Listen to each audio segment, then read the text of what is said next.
raise your hand out there if you're interested in data and data analytics, or doing investments and manipulating numbers. Well, if you are, you're interested in data. But one thing that people don't really ever consider is the data that supports their own opinions and their own ideas about things.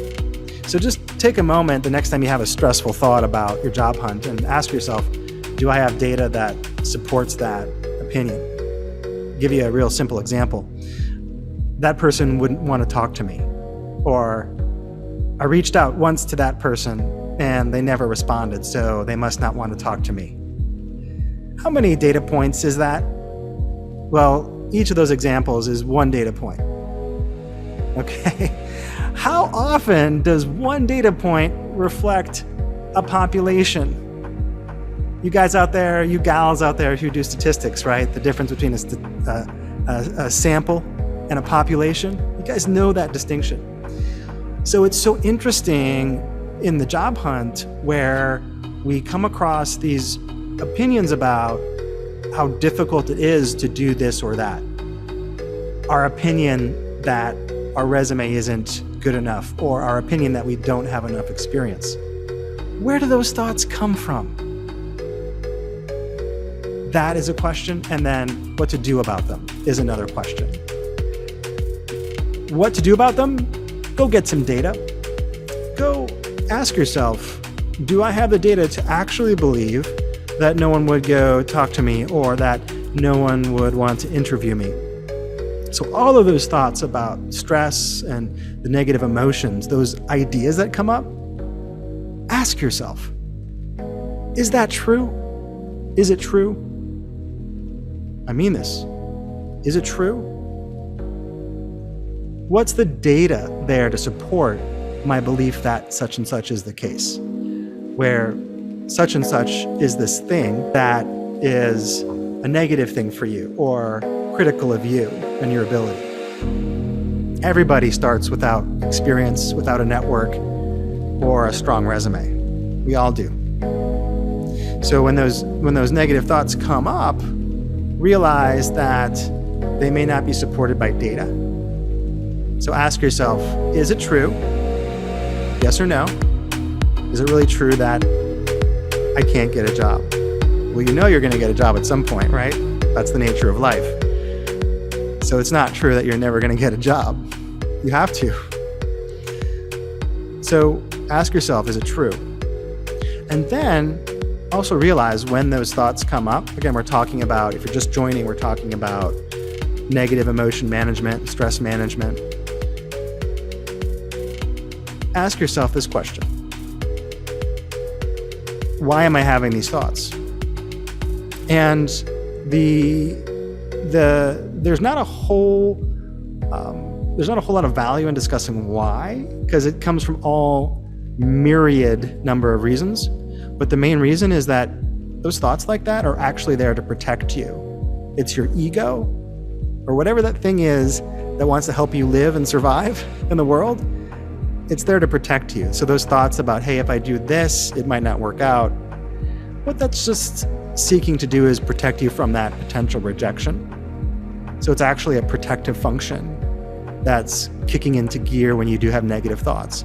But realize that it's not a particularly intelligent function, okay? This is a function that was designed millions of years ago in animals to protect them from potential predator threats. And it's not a particularly smart function that continues to operate today to bring those thoughts in. Because if you believe them, it's a negative payoff. And if you let them be there and then actually move in the opposite direction towards what is more challenging for you, that's a huge payoff. That's an asymmetric payoff. So one of my mentors talks about choosing those activities that have a big payoff. One of them is when you have a feeling about, especially in the job hunt, reaching out to somebody or following up or thinking that something won't work out, that's sending you in one direction, which is the more comfortable direction, the safer direction. You actually want to go in the opposite direction. You actually want to go in the direction of what's more challenging for you.